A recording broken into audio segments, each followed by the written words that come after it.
Hello दोस्तों, आप सभी का स्वागत है आपके अपने चैनल मिस्ट्रीज ट्यूब पर। आज के वीडियो में मैं आप लोगों को एक हॉरर स्टोरी सुनाने वाला हूँ। ये स्टोरी डरावनी होने के साथ ही सस्पेंस से भी भरी हुई है। मुझे पूरी उम्मीद है कि आपको यह कहानी जरूर पसंद आएगी। तो दोस्तों, इस कहानी को अंत तक जरूर देखें और अगर आपको मिस्ट्रीज और हॉरर स्टोरीज पसंद है तो हमारे चैनल को सब्सक्राइब जरूर कर लें, साथ ही बेल आइकन को भी प्रेस कर लें जिससे आपको सभी वीडियोस की नोटिफिकेशन मिलती रहे। तो दोस्तों, चलिए शुरू करते हैं आज की अपनी भूतिया कहानी को। जॉन और रोजर नाम के दो आदमी रात के समय डिनर टेबल पर बैठकर खाना खा रहे होते हैं। दोनों के बीच अपने स्कूल की बातें होना शुरू हो जाती हैं। तभी जॉन रोजर को अपने स्कूल के दिनों की एक अजीब कहानी सुनाता है। 1870 की बात है, जब मैंने एक स्कूल में जाना शुरू किया था। वहां जाने के कुछ दिन बाद ही मेरी मुलाकात एक स्कॉटिश लड़के से हुई जिसका नाम मैकलियोड था। मैकलियोड जल्दी मेरा अच्छा दोस्त बन गया था। जिस स्कूल में मैं पढ़ाता था वो काफी बड़ा स्कूल था जिसमें बहुत से टीचर आते जाते रहते थे। हमारे स्कूल में एक नया टीचर आया था जिसका नाम सैमसन था। वो हमें लैटिन पढ़ाते थे। वो काफी लंबे और पतले थे। वो स्कूल के बच्चों में काफी मशहूर थे क्योंकि उन्होंने काफी देशों की यात्रा की हुई थी और वो हमें अक्सर अपनी यात्राओं के किस्से सुनाया करते थे। उनकी जेब में हमेशा एक सोने का सिक्का हुआ करता था जो कि उन्हें टर्की में यात्रा के दौरान मिला था। एक दिन उन्होंने हम सभी को उस सिक्के को पास से दिखाया। उस सिक्के के एक तरफ किसी राजा का सर छपा हुआ था और दूसरी तरफ GWS और एक तारीख लिखी हुई थी, 24 जुलाई 1865। हमें सैमसन की कक्षा में काफ़ी मज़ा आता था क्योंकि वो हमें कई मज़ेदार काम करने के लिए दिया करते थे। एक दिन सैमसन ने लैटिन भाषा में अपने मन से सभी को एक एक वाक्य लिखने के लिए कहा। हम सभी ने एक एक वाक्य लिख दिया। बस मैकलियोड को समझ नहीं आ रहा था कि वो क्या लिखे। तभी मैकलियोड ने अचानक ही एक वाक्य को अपने पन्ने पर लिख दिया। बाद में जब सैमसन ने सभी के वाक्य को पढ़ा तो वो मैकलियोड के वाक्य को पढ़कर कुछ परेशान और डरा हुआ लग रहा था। उसने मैकलियोड को पास बुला के पूछा कि तुमने ये वाक्य क्यों लिखा। तो मैकलियोड ने बताया कि ये वाक्य अपने आप उसके दिमाग में अचानक आ गया। लिखने से पहले उसने सोचा तक नहीं था कि वो ये वाक्य लिखेगा। बाद में जब मुझे मैकलियोड कक्षा के बाहर मिला तो मैंने उससे पूछा कि तुमने लैटिन में क्या लिखा था। तो मैकलियोड ने बताया कि मैंने लिखा था, चारों पेड़ों के बीच जो कुआं है वो तुम्हें याद है ना। ये सुन के मुझे भी अजीब लगा। इसके अगले दिन मैकलियोड की तबीयत भी खराब हो गई और वो एक हफ्ते तक स्कूल नहीं आया। इस घटना के एक महीने बाद तक तो सब कुछ ठीक रहा, पर फिर एक दिन सैमसन ने हम सभी को लैटिन में एक वाक्य लिखने को दिया।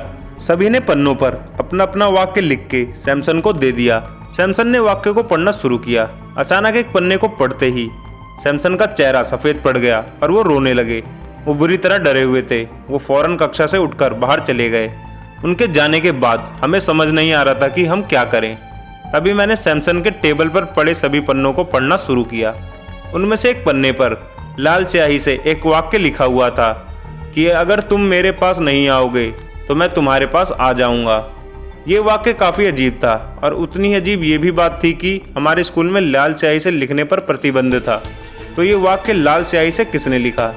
जब मैंने सभी पन्नों को गिनना शुरू किया तो वो कुल 17 पन्ने थे, जबकि हमारी कक्षा में कुल 16 विद्यार्थी ही थे।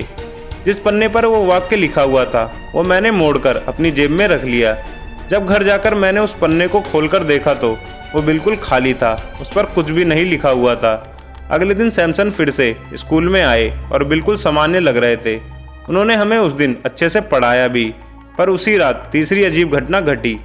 रात के समय मैकलियोड मुझे चिल्ला के उठा रहा था। जब मैं उठा तो मैकलियोड ने मुझे उसके साथ चलने को कहा और मैकलियोड मुझे लेके हमारे कमरे की खिड़की पर खड़ा हो गया जहाँ से सैमसन का रूम साफ दिखाई दे रहा था।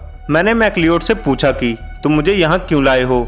तो उसने बताया कि जब मेरी आँख खुली तो मैं यहीं खिड़की पर खड़ा था। मैंने सैमसन की खिड़की पर देखा तो वहाँ कोई बहुत लंबा और पतला शख्स खड़ा था। वो किसी जिंदा इंसान जैसा नहीं लग रहा था। मुझे वो कोई भूत लग रहा था और वो अपने हाथ से ऐसे इशारे कर रहा था कि जैसे वो सैमसन को उसके साथ चलने को कह रहा हो। मैकलियोड की बात सुनने के बाद हम दोनों वहीं खिड़की पर खड़े रहे, पर हमें कोई नहीं दिखाई दिया। अगले दिन जब हम स्कूल गए तो हर तरफ यही बातें हो रही थी कि सैमसन कहाँ है। उस दिन ना सैमसन हमें पढ़ाने आए और ना ही कभी वो हमें दिखाई दिए। मैंने और मैकलियोड ने जो कुछ भी उस रात को देखा था कभी किसी को नहीं बताया। हमने चुप रहना ही ठीक समझा। जॉन की कहानी सुनकर रोजर ने जॉन से कहा कि तुम्हारी कहानी काफ़ी अच्छी थी और अब मैं यही दुआ करता हूँ कि रास्ते में कहीं मुझे लंबा और पतला इंसान ना मिल जाए। इसके बाद दोनों हंसने लगे और अपने अपने घर चले गए। इस घटना के 1 साल बाद रोजर अपने एक पुराने दोस्त से मिलने के लिए आयरलैंड गया। उसका दोस्त शहर से दूर एक गांव में रहता था। एक शाम रोजर का दोस्त एक संदूक में कोई चीज़ ढूंढ रहा था। तभी उसके दोस्त की नज़र एक सिक्के पर पड़ी तो उसने रोजर से बोला, तुम्हें क्या लगता है कि ये क्या है? रोजर ने सिक्के को ध्यान से देखा। उस पर एक राजा का चित्र छपा हुआ था। रोजर ने तुरंत उससे पूछा कि तुम्हें ये सिक्का कहाँ से मिला? उसके दोस्त ने बताया कि लगभग 2 साल पहले वो और उसका दोस्त पास के ही एक बगीचे की सफाई कर रहे थे। वहाँ पर 4 पेड़ों के बीच में एक कुआं है और उस कुएं में हमें जो मिला तुम सोच भी नहीं सकते। रोजर बोल उठा, तुम्हें उस कुएं में किसी की लाश मिली होगी। रोजर की बात सुनकर उसका दोस्त हैरान हो गया। उसने आगे बताया कि उसे उस कुएं में 2 लाशें मिली। एक लाश ने दूसरी को काफ़ी जोर से जकड़ रखा था। दोनों ही 30 साल से ज़्यादा के थे। उनमें से एक लाश की जैकेट की जेब में से मुझे ये सिक्का मिला। रोजर ने उस सिक्के को ध्यान से देखा। उसकी दूसरी तरफ लिखा था GWS और तारीख लिखी थी 24 जुलाई 1865। तो दोस्तों, ये कहानी यहीं ख़त्म होती है। इस कहानी के बारे में अपनी राय हमें कमेंट बॉक्स में ज़रूर बताएं। साथ ही अगर कहानी पसंद आई हो तो वीडियो को लाइक और शेयर ज़रूर करें। मिलते हैं एक और रोचक वीडियो के साथ। तब तक के लिए आप सभी को मेरा नमस्कार।